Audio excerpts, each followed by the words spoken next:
Voilà, frères et sœurs, la famille, Dieu est le Dieu, n'est-ce pas, de famille. Il est le Dieu de la famille. Nous sommes dans Josué. Dieu est celui qui aime la famille. Le Seigneur aime la famille, frères et sœurs. Alléluia. Magnifique est le nom du Seigneur, Yeshua. Voilà. Nous sommes dans Josué, chapitre 24, verset 14, verset 16. Maintenant, craignez Yahweh et servez-le avec intégrité et fidélité. Faites disparaître les dieux qu'ont servi vos pères de l'autre côté du fleuve et en Égypte, et servez Yahweh. Et si vous ne trouvez pas bon de servir Yahweh, choisissez aujourd'hui qui vous voulez servir. Ou les dieux que servaient vos pères au-delà du fleuve, ou les dieux des Amoréens dans le pays desquels vous habitez. Moi et ma maison, nous servirons Yahweh, ou l'Éternel. Moi et ma maison, nous servirons Yahweh. Frères et sœurs, nous sommes appelés dans la vie de tous les jours à faire des choix. Notre avenir est déterminé par, n'est-ce pas, les choix que nous faisons dans le présent, aujourd'hui, maintenant. Et notre avenir après cette vie, notre vie après, n'est-ce pas, la mort, est également déterminé par les choix que nous sommes appelés à faire aujourd'hui. Tout est question de choix. Tout dans la vie. Par rapport au mariage, il faut choisir. Par rapport au travail que l'on veut faire, on est devant plusieurs types de choix, n'est-ce pas, dans ce vie, même dans la vie chrétienne. Choisir les gens avec lesquels on veut, n'est-ce pas, prier, choisir ses amis dans le Seigneur, choisir, n'est-ce pas, le moment de la prière, à quel moment il faut méditer, tout ça, bien sûr dans l'esprit. Hein. Donc, tout est une question de choix. Et Josué, dont le nom, mes amis, en hébreu est Yehoshua, et en grec Jesus, en français Jésus, n'est-ce pas? Yahvé est sauveur, Yahvé est salut, Yeshua, donc Josué, cet homme dont le nom était Osée, n'est-ce pas? Qui signifie sauveur, baptisé, n'est-ce pas? Rebaptisé par Moïse en Yeshua, c'est-à-dire Yahweh est sauveur.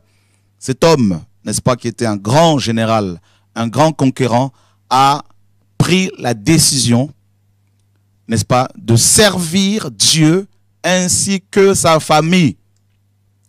Et nous sommes dans une génération, malheureusement, où beaucoup de chrétiens, malheureusement beaucoup de pasteurs, choisissent de servir Dieu, mais sans Dieu. Ils veulent être ouvriers pour Dieu sans Dieu. Et encore moins avec leurs enfants, avec leur famille. Et nous sommes dans une génération où beaucoup mettent tellement l'accent sur le ministère qu'ils en arrivent à oublier leur famille. Je veux dire, la femme, ses enfants, tout ça. Et voilà. Mais nous avons ici un exemple d'un grand frère, d'un père dans la foi, Josué, qui nous a précédés dans la marche, n'est-ce pas, avec le Seigneur.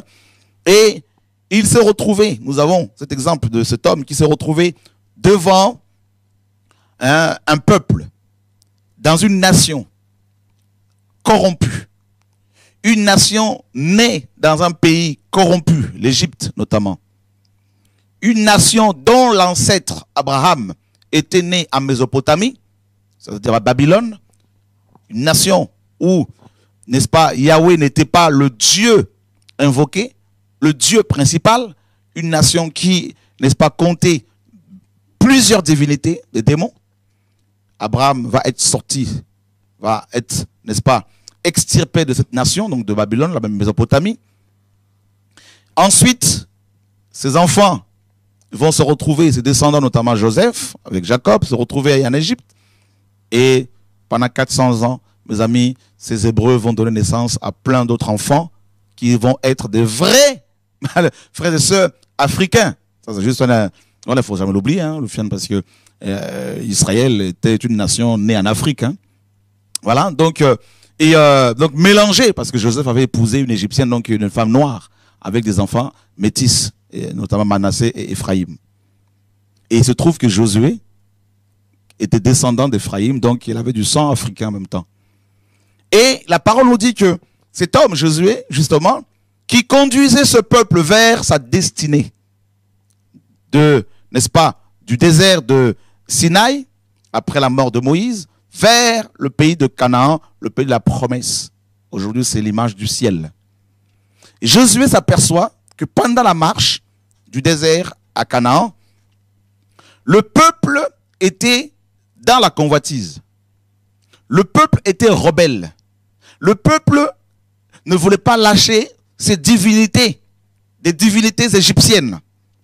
D'ailleurs, dans Exode 32, lorsqu'il descendait de la montagne de Sinaï avec son père dans la foi, notamment Moïse, Josué, une fois au pied de la montagne, va s'apercevoir que le peuple s'était corrompu, avait fabriqué un faux Dieu et construit un autel dédié à l'adoration de cette divinité païenne, le Dieu, n'est-ce pas, et ce veau d'or, qui n'était rien d'autre que Osiris, le dieu Apis Osiris, un démon.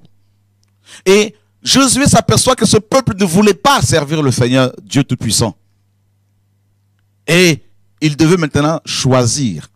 Et il va mettre ce peuple devant ce choix. Choisissez, leur dira-t-il, qui vous voulez servir. Mes amis, on peut être soit au service du véritable Dieu, ou soit au service, n'est-ce pas, des démons ou des hommes. Et il fallait choisir. Choisissez. Et il dira, moi et ma maison. Josué va impliquer sa maison. Il va impliquer sa famille. Moi et ma maison. On sait, on peut savoir qu'un pasteur, qu'un frère a réussi son ministère par la vie, n'est-ce pas, transformée de ses enfants. Parce que si on n'a pas réussi à éduquer ses enfants selon le Seigneur, comment peut-on prétendre le servir? Comment peut-on chercher à sauver ceux qui sont à l'extérieur alors qu'on a du mal à sauver ceux qui sont à l'intérieur? Voilà la confusion dans laquelle nous sommes actuellement dans nos églises. Nous avons des gens qui prêchent l'évangile et dont les enfants sont impudiques. Nous avons des gens qui prêchent l'évangile dont les femmes sont voleuses, parfois eux-mêmes malheureusement. La famille. Josué avait été instruit correctement par Moïse. Moïse, dont les parents étaient très croyants, nous dit la parole, il craignait le Seigneur, lévite, n'est-ce pas, d'origine. Moïse, dont le frère Aaron était un homme de Dieu. Moïse, dont la sœur Myriam était une prophétesse. Donc, Moïse était issu d'un foyer, n'est-ce pas, de croyants, Loufiane. Donc, il a eu, n'est-ce pas, une bonne éducation, un bon exemple, des parents qui l'ont instruit selon la voie du Seigneur. Voilà pourquoi, arrivé à l'âge de 40 ans, il a voulu aider ses frères. Et donc, certainement, comme Josué le servait, nous dit la parole, Josué a été formé correctement par ce dernier, par Moïse. Donc, Josué a compris qu'il était important de sauver sa famille, si l'on veut également servir le Seigneur. Et rappelez-vous bien que c'était un Hébreu. Et les Hébreux mettent énormément d'accent sur la famille. Le salut de la famille. Le père, la mère, les enfants. Frères et sœurs, il dit choisissez. Il n'a pas dit moi et mon épouse, moi et ma famille, moi et ma maison. Nous servirons.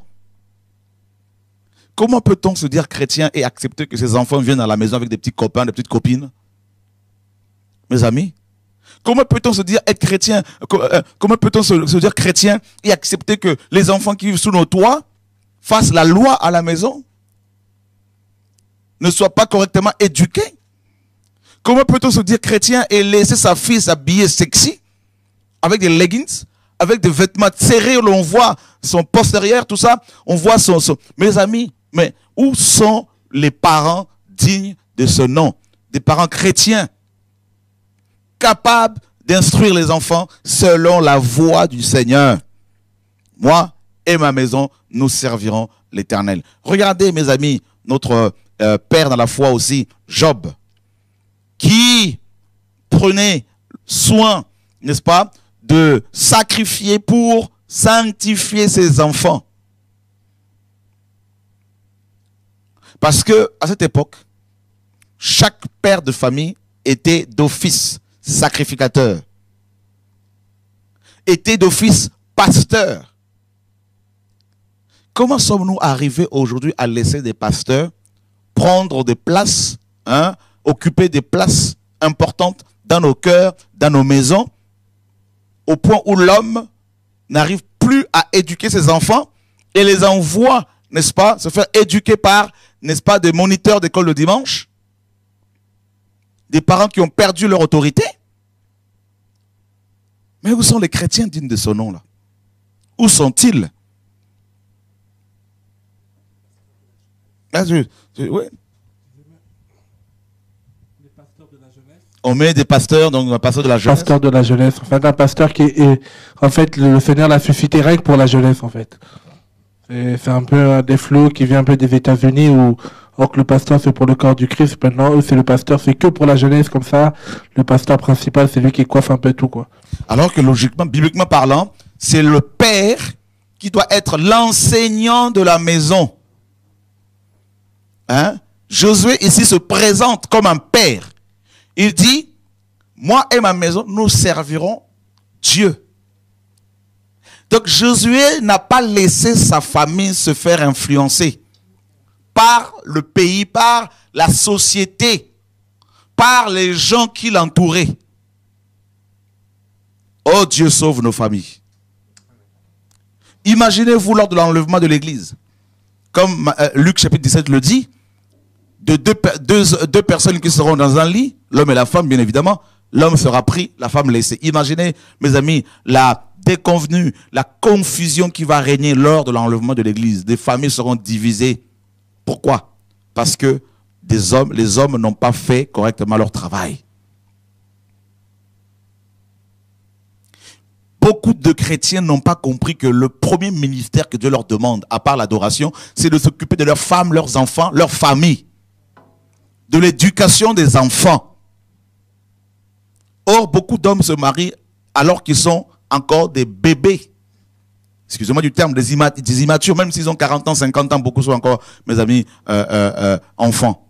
Donc, comment voulez-vous qu'un enfant éduque d'autres enfants? L'éducation des enfants est l'affaire des parents. Et regardez, mes amis, ce que l'auteur de Proverbes, parce que Proverbes 4 nous dit, si quelqu'un peut nous le lire, Proverbes 4, 1 à 3.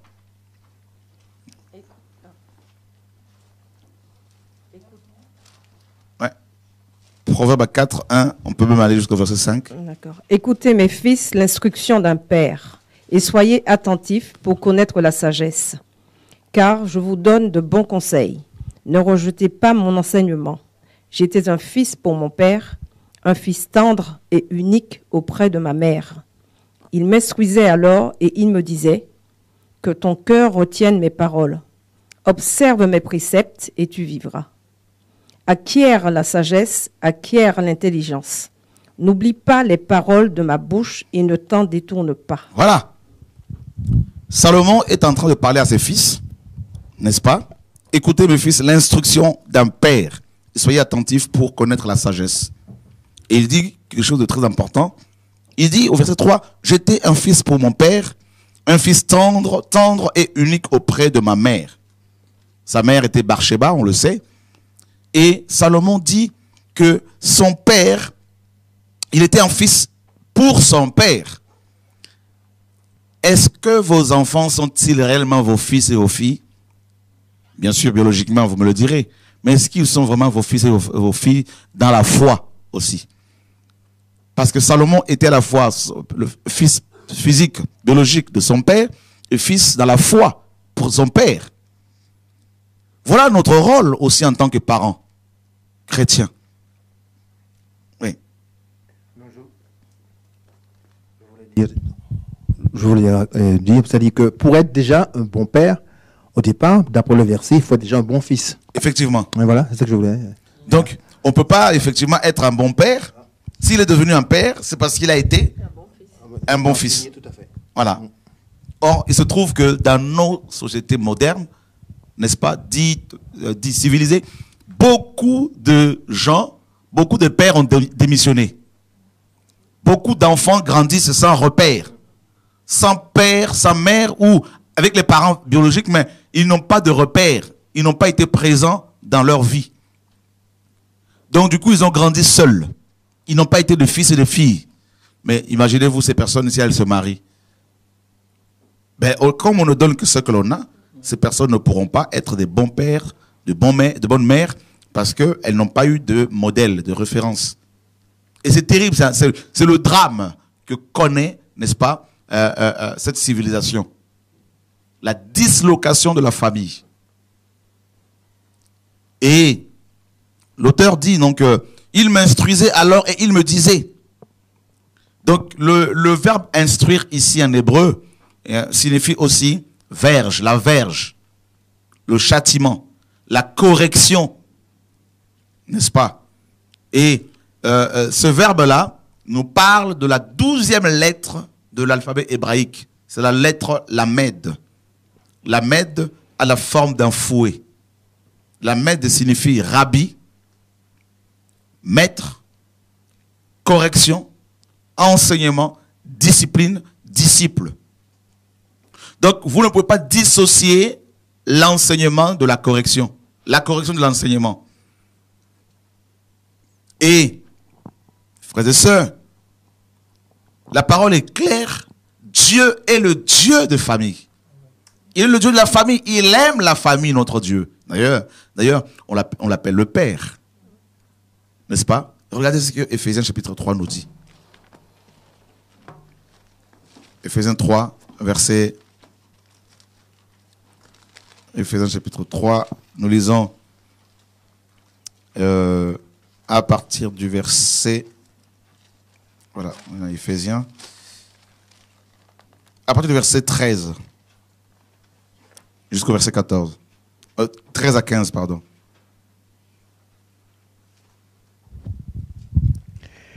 Aussi, je vous demande de ne pas perdre courage à cause de mes tribulations pour vous. Elles sont votre gloire.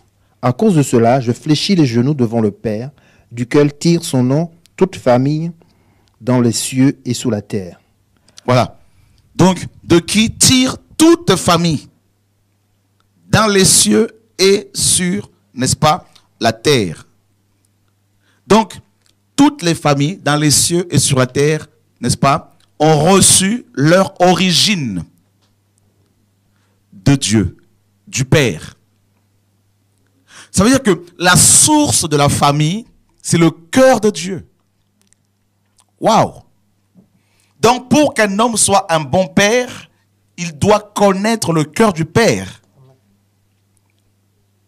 Pour qu'un homme soit un bon mari, capable, n'est-ce pas, de protéger sa femme et incapable de la tromper, parce que Dieu lui donne cet amour, à la fois pour sa femme et pour lui-même, pour Dieu. Et donc, incapable de faire quelque chose, notamment de tromper sa famille, briser sa famille, il faut que cet homme, s'il veut être ainsi, il veut être honnête, il faut qu'il connaisse le cœur du Père. Vous ne pouvez pas, vous savez, quand une personne se convertit, automatiquement, elle devient fille ou fils de Dieu. Pourquoi? Ça, c'est notre n'est-ce pas, première identité. Quand on arrive dans le Seigneur, on est d'emblée fils et filles de Dieu. À tous ceux qui l'ont reçu, à ceux qui croient en son nom, elle leur a donné le pouvoir de devenir enfants de Dieu. Nous dit Jean 1, 12 à 14. Donc, frères et sœurs, Dieu qui nous donne le pouvoir de devenir ses enfants est le Père par excellence. Waouh! Donc quand on parle de la famille, si Josué avait pris la décision de servir Dieu ainsi que sa famille, ses enfants et sa femme, c'est parce que Josué connaissait le cœur de Dieu. Parce que Moïse, qui l'a enseigné, avait une telle relation, une telle intimité avec le Père, qu'il lui parlait face à face. Donc quand Josué voyait Moïse, il voyait le Père. Mais beaucoup de nos dirigeants spirituels aujourd'hui, évangéliques, quand on les voit, au lieu de voir des pères qui, n'est-ce pas, nous encouragent, on voit plutôt des gens qui regardent à notre portefeuille, qui tombent amoureux de jeunes femmes, hein, qui le draguent, tout ça, qui dépouillent. Oh Seigneur, sauve-nous. Quand Timothée voyait Paul, il voyait le Père. Paul reflétait le cœur du Père. C'est-à-dire qu'il était capable à la fois de corriger avec autorité, avec amour, et de récupérer si les frères et sœurs acceptaient la correction. Cet équilibre-là, la houlette et le bâton. Frères, sœurs, comment voulez-vous vous marier si vous n'avez pas connu le Père, le cœur du Père? Mes sœurs, n'épousez pas un homme parce qu'il est beau, parce qu'il est riche, parce qu'il prêche bien. Demandez que le Seigneur vous révèle, vous montre si cet homme a rencontré le cœur du Père. Le fondement de la famille, c'est le cœur du Père. Parce qu'on nous dit que du cœur viennent les mauvaises choses, les mauvaises et les bonnes. Il est dit dans Proverbe 4, 23, garde ton cœur plus que toute chose, car de lui viennent les sources de la vie. Vous voyez, frère, tout ce que nous le faisons en fonction de notre cœur. Lorsqu'un homme fait la cour à une femme, c'est parce qu'à la base, son cœur est interpellé. Lorsqu'une personne vocifère toutes sortes de niaiseries, n'est-ce pas, d'histoires, de mensonges, de calomnies, d'amertume, c'est parce que son cœur est blessé. Tout tourne autour du cœur. Et du cœur sort le sang pour alimenter tout le corps. Le sang sort du cœur, il fait le tour du corps, il repasse encore par le cœur. Vous voyez, c'est une pompe. Une pompe, à quoi sert-elle? C'est pour pomper l'eau afin de la, n'est-ce pas, distribuer. Voilà le rôle d'une pompe. Voilà le rôle du cœur. Donc, le cœur de l'homme doit être en relation avec le cœur du Père pour pomper cet amour. Et ensuite, le partager à sa femme, à ses enfants. Voyez? Mais si le cœur de l'homme n'est pas touché par le cœur du Père, ah ben, au bout de quelques années, il va te lâcher, ma sœur, pour aller voir ailleurs. Il ne pourra pas prendre le temps de s'occuper des enfants. Même si c'est un grand pasteur, il sera plus occupé au ministère qu'à prendre soin de sa famille. Nous sommes dans Malachie, chapitre 4. Je sais que vous aimez la parole. Vous allez pouvoir nous appeler si vous le souhaitez tout à l'heure. Malachie 4, 5 à 6.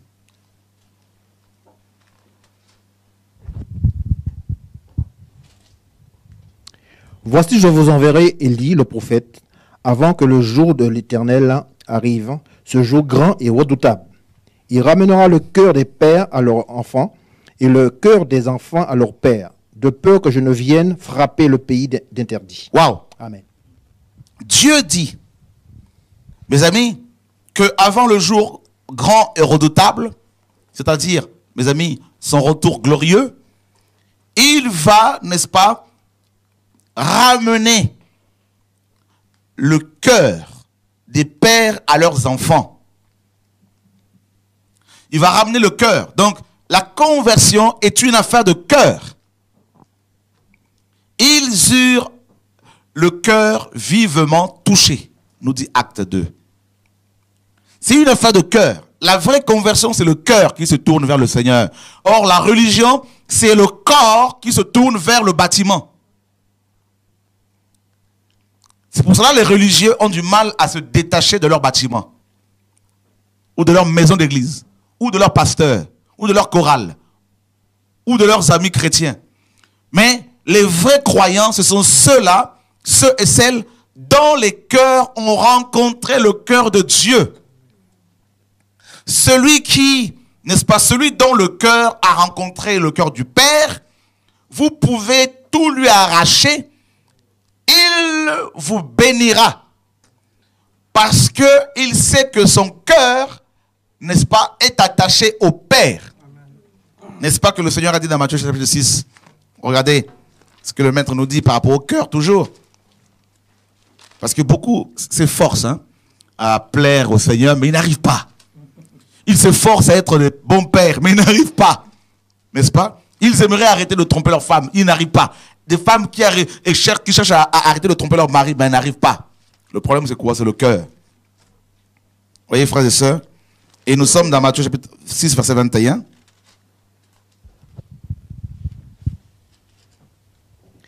Car là où est ton trésor, là aussi sera ton cœur. Ah, là où est ton trésor, là aussi sera ton cœur. Ok. Nous parlons de la famille. N'est-ce pas? Et la famille, c'est quoi? Je définis la famille comme étant une rencontre entre le cœur du Père et le cœur de l'homme. La conversion, c'est ça. C'est pas quand on tombe par terre sous l'onction. Non. Quand le Seigneur, fut arrêté, mes amis, il a posé la question à ces brigands. Qui cherchez-vous? Ils ont tous répondu Jésus. Il leur a dit, mais voici. Ils sont tous tombés par terre, mais ils se sont relevés, ils l'ont arrêté quand même. Donc on peut tomber sous l'onction et continuer le péché. Donc la conversion, c'est pas ça. La conversion, c'est la rencontre entre deux cœurs. Le Seigneur dit que là où est ton trésor, là aussi sera ton cœur. Définissons ce trésor. Job 22.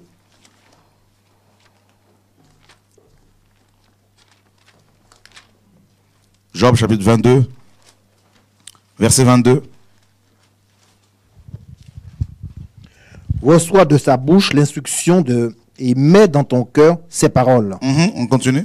Tu seras rétabli si tu reviens au Tout-Puissant, si tu éloignes l'iniquité de ta tente. Jette l'or dans la poussière, l'or d'Ophir parmi les cailloux des torrents. Et le Tout-Puissant sera ton or, ton argent, ta richesse. Waouh! Alors tu feras du Tout-Puissant tes délices, tu élèveras vers Dieu ta face. Tu te rends compte ici, Loufiane? Il est dit ici, jette l'or, ton or, l'or d'Ophir. Pourquoi Ophir?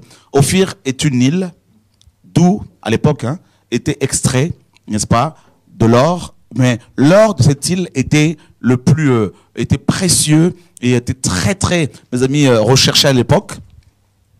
Et quand les gens possédaient cet or, ils étaient très, très riches, très respectés, considérés. Et ils ne voulaient surtout pas, mes amis, le partager. Et Dieu dit justement, l'or d'Ophir auquel ton cœur est attaché, eh ben, il faudrait que tu le jettes dans la boue, dans la poussière. Et on nous dit, n'est-ce pas, mets les paroles de Dieu dans ton cœur. Pas dans la tête. Et le Tout-Puissant sera ton or, ton argent, ta richesse.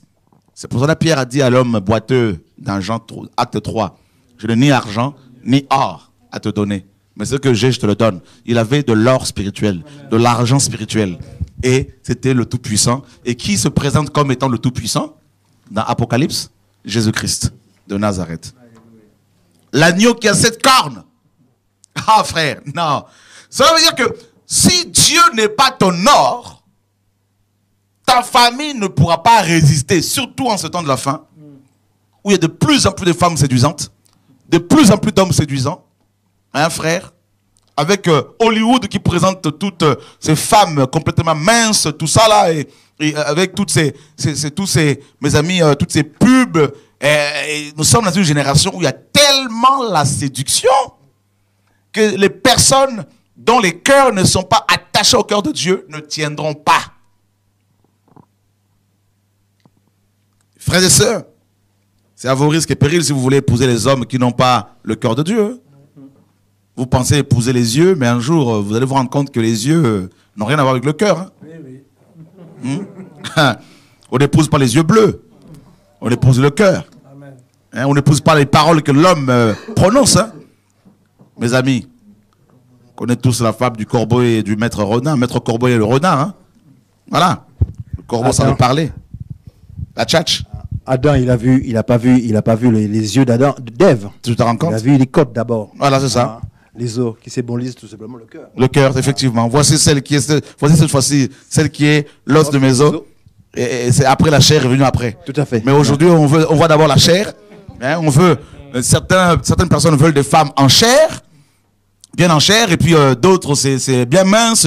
C'est la confusion, voilà pourquoi de plus en plus de femmes sont presque nues, des hommes sont de plus en plus nus, et parce que les gens sont tellement, c'est la chair, c'est la religion, la chair. Hein, l'homme regarde ce qui frappe le regard.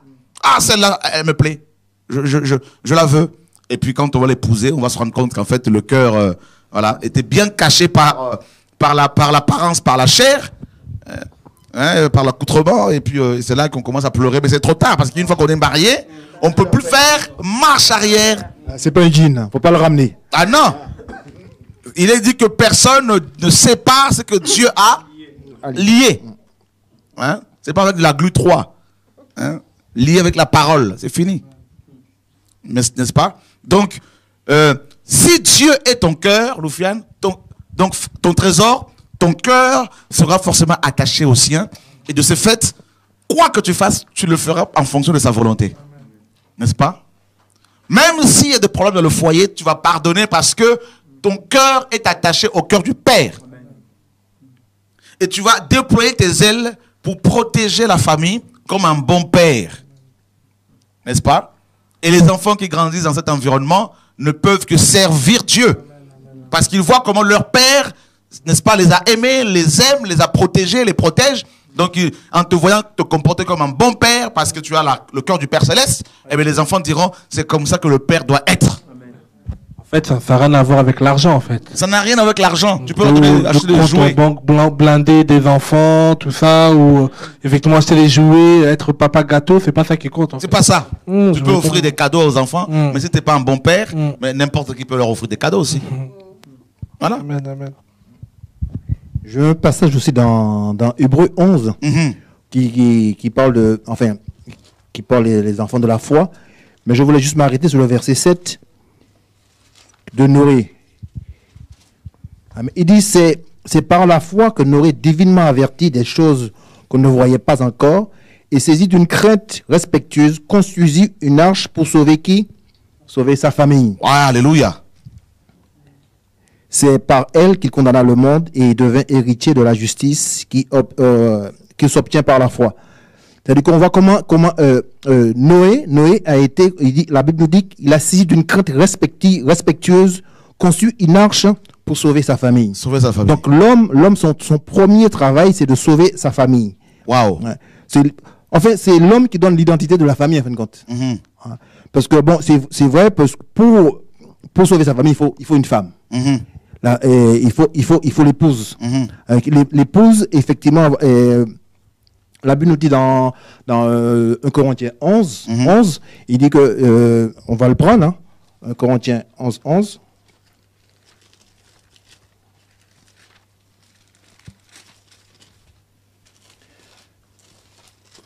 Corinthiens 11. Toutefois, dans le Seigneur, la femme n'est point sans l'homme, et l'homme n'est sans la femme. Qui veut dire que l'homme a besoin justement de la femme pour mener son groupe à bon port.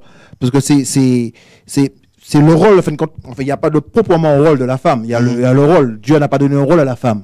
Dieu a donné un rôle à l'homme. Mais pour que l'homme puisse arriver à bien faire fonctionner sa famille, il a besoin de sa femme. C'est pour cela qu'il est dit qu'il n'est pas bon que l'homme soit seul. Non, donc je lui donnais Dieu allait lui faire une aide. Tout à fait. Et pas une aide qui n'est pas une aide semblable hein, à lui. Non. Donc, au départ, quand on se marie, on a dans la foi, parce que quand on se marie avec une femme. On se marie, les enfants viennent après. Donc, c'est dans la foi qu'on saura qu'on va avoir une famille. C'est dans la foi qu'on va pouvoir prendre conscience qu'on va... c'est Dieu qui va donner toute cette force pour pouvoir honorer la famille, shower la famille. Et c'est dans la, c'est dans la foi qu'on sait que Dieu existe. Hein. C'est par la foi qu'on sait que Dieu existe plutôt. Et voilà. Donc, comme Noé, il a eu cette crainte respectueuse de construire pour sauver sa famille. Et pendant ce temps, la Bible ne dit pas combien ça a duré, le temps il a conçu l'arche, mais pendant tout ce temps, il a eu le temps vraiment comment dirais-je, d'instruire de sa famille, ses fils plutôt. Et même par là, je pense qu'ils ont pu se marier pendant ce temps. Même ses belles-filles ont pu participer dans ces enseignements. Donc la preuve, ils sont partis avec dans l'arche. Donc nous, les pères, on doit être comme Noé, capables d'instruire nos familles, de leur donner ce qu'il faut pour pouvoir justement être bien aux yeux de Dieu. Donc il sauve ses enfants et ses enfants vont sauver leur femme. Et ça c'est magnifique. On est sauvé et pour sauver les autres. Donc ça c'est vraiment magnifique. Il construit une arche pour sauver sa famille et beaucoup veulent construire l'arche pour sauver d'abord les voisins. Vous voyez? Et ça c'est quand même quelque chose. Hein. Ils vont en mission dans le monde entier, sur toute la terre. Ils oublient la maison. C'est quand même impressionnant. Ils oublient leur père, leur mère, leurs frères et sœurs. Et ça, c'est quand même impressionnant, mes amis. Là, on a vraiment du travail. C'est ce qui pose aujourd'hui problème à l'église, nos églises. Parce que les familles n'ont pas fait de travail à la maison. Ils viennent à l'église, ils croient que tous les travaux doivent se faire à l'église. Dans le bâtiment d'église. C'est pour cela qu'il y a la confusion, il y a la jalousie, donc il n'y a pas la bonne vertu. Parce que le travail des fonds n'est pas fait. Au niveau de la famille. Au niveau de la famille. Parce que les enfants vont... C'est ça le commencement même de l'église. C'est ça. La famille. La famille, les fondements. Et d'ailleurs, l'église aussi, il y a une des images utilisées par le Seigneur pour, n'est-ce pas, parler de l'église, c'est la famille, hein, et la famille. Donc, la famille. L'église et la famille. Mais ça, c'est terrible, frères et sœurs. Donc, vous vous rendez compte que nous envoyons, beaucoup de chrétiens envoient leurs enfants dans les écoles le dimanche pour être éduqués par les moniteurs d'école le dimanche, alors que dans la Bible, il n'y a pas eu une église pour les petits, une église pour les parents, une église pour la jeunesse. L'éducation des enfants est une affaire, et l'affaire des parents. Proverbe 22 le dit également. Instruire l'enfant selon la voie qu'il doit suivre, et quand il sera vieux, il ne s'en détournera point. Parce que la semence a été plantée. N'est-ce pas, le Seigneur disait, Paul disait, dans 1 Corinthiens 6, n'est-ce pas, 3, pardon, j'ai planté, Apollos a arrosé, Dieu a fait croître. Vous voyez, donc nous plantons, nous semons dans les cœurs de nos enfants la parole du Seigneur, aussi par notre comportement à la maison, et les enfants vont être marqués, n'est-ce pas? Et puis cette semence va germer un jour. Vous pouvez, si vous le souhaitez, nous appeler au 01 64 98 90 45 pour éventuellement partager des choses ou nous poser vos questions. En tout cas, bénis Dieu par rapport au Job 22, verset 24. C'est vrai que ce passage m'interpelle beaucoup, dans le sens où on se rend compte quand on a un cœur dévoué pour Dieu, c'est aussi une protection pour nos familles. Et plus on avance, la semaine dernière, en fait, le Seigneur me faisait beaucoup comprendre par rapport à l'histoire de Philippe, en fait. Philippe qui était déterminé dans l'œuvre pour le Seigneur, et la Bible ne me dit pas que ses enfants étaient perdus. Dans Acte là-bas, je pense c'est Acte 21. Ah, c'est magnifique ça, ouais. Et ça m'a encore rassuré parce que de fond, on me dit oui, t'inquiète pas, quand tes enfants ils vont grandir, ils vont faire leur choix. Non, je refuse ces paroles au nom de Jésus.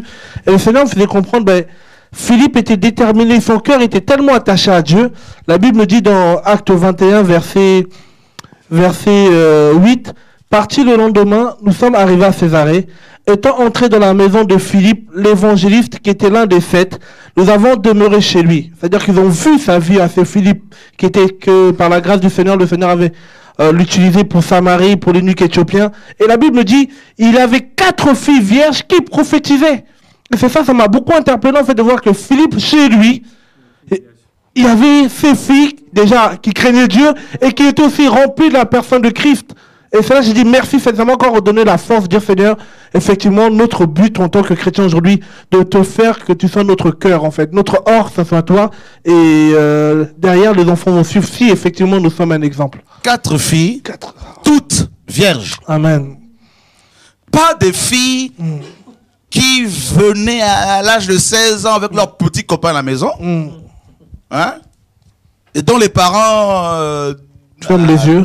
diraient, à qui les parents diraient, chérie, vous pouvez vous protéger, tout ça, machin. Non, frère, attention. Évangéliste à l'extérieur, un grand homme de Dieu à l'extérieur, des foules entières étaient touchées par la parole qu'il prêchait, il y avait des miracles.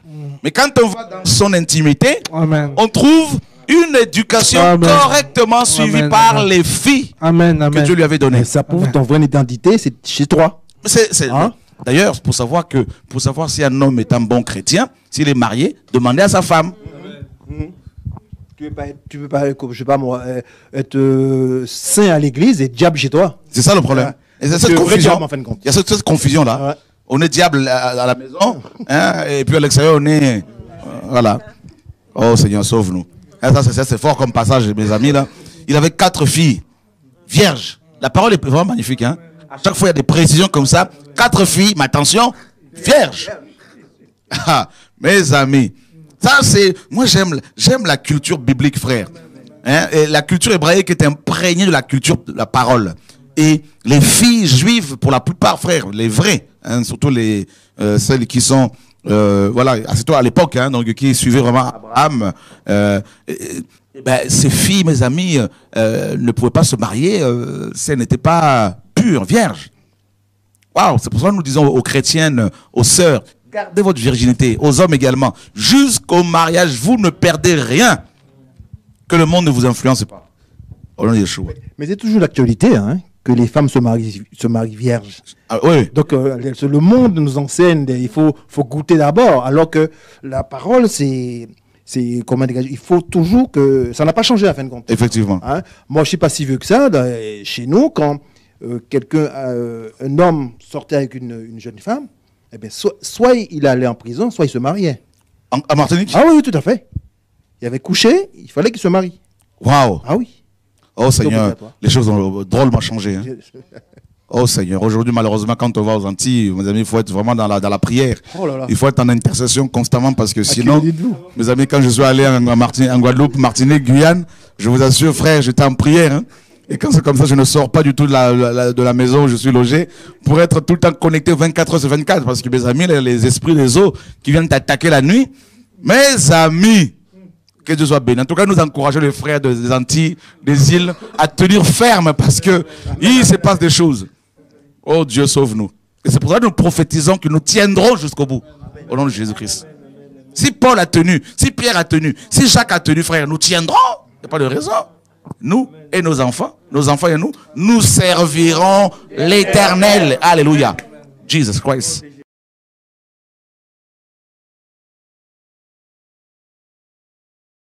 Là, frères et sœurs, donc la famille, le cœur du Père, connaître le cœur du Père pour avoir une bonne famille, parce que le Père nous donne la force, l'intelligence, la sagesse, l'amour qu'il faut pour aimer, pour soutenir, pour tenir, pour éviter, pour résister à toutes sortes de tentations, parce qu'il y a beaucoup de pression. Vous savez que l'ennemi sait très bien que en fait, Satan, s'il veut détruire un pays, il commence par détruire la famille. S'il veut détruire une église, il commence par détruire la famille. Voilà. Donc, c'est pour cela qu'une église solide est une église qui compte en son sein des familles soudées, n'est-ce pas, unies. Voilà. Donc, d'ailleurs, n'est-ce pas que nous sommes appelés frères et sœurs en Christ. Nous sommes la famille spirituelle. Regardez ce que le Seigneur dira, mes amis, quand... il dira dans Matthieu et dans Luc, notamment Marc 4 également, que ceux qui font la volonté de mon Père, ce sont ceux-là qui sont mes frères et sœurs, tout ça. Donc vous voyez bien que la vraie famille est celle qui fait la volonté du Père, n'est-ce pas? Donc ça c'est magnifique. C'est pour cela que on ne peut pas parler de la famille sans parler de notre Père céleste, hein, de ce côté, de ce Dieu, le côté Père, parce qu'il est vraiment un Père qui aime ses enfants. C'est pour cela que nous ne voulons pas prendre vos places, hein, prendre la place du Seigneur, pardon, dans vos cœurs. nous ne voulons vraiment pas prendre la place du Seigneur dans vos cœurs parce que, voilà, on veut rester enfant du Père, on veut rester vos frères et sœurs afin que lui seul, notre Père, Adonai, soit élevé. Voilà, donc, et celui qui a rencontré le cœur du Père ne pourra jamais divorcer. Hein, ne voudra jamais divorcer. Celle qui a rencontré le cœur du Père ne voudra jamais, n'est-ce pas, divorcer, parce que le divorce n'est pas autorisé dans notre royaume, frères et sœurs. Nous ne sommes pas de ceux qui se retirent pour se perdre, mais de ceux qui vont de l'avant pour glorifier le Père. Voilà, donc, et vous savez, ce qui m'a beaucoup touché dans la vie chrétienne, c'est vraiment le cœur du Père. La révélation du Père, Dieu en tant que papa. Je me rappelle une fois en prière, on m'a ravi au ciel, j'étais dans les bras du Père céleste et c'était magnifique, je criais papa, papa et c'était beau, le Père. Dieu est le Père des esprits.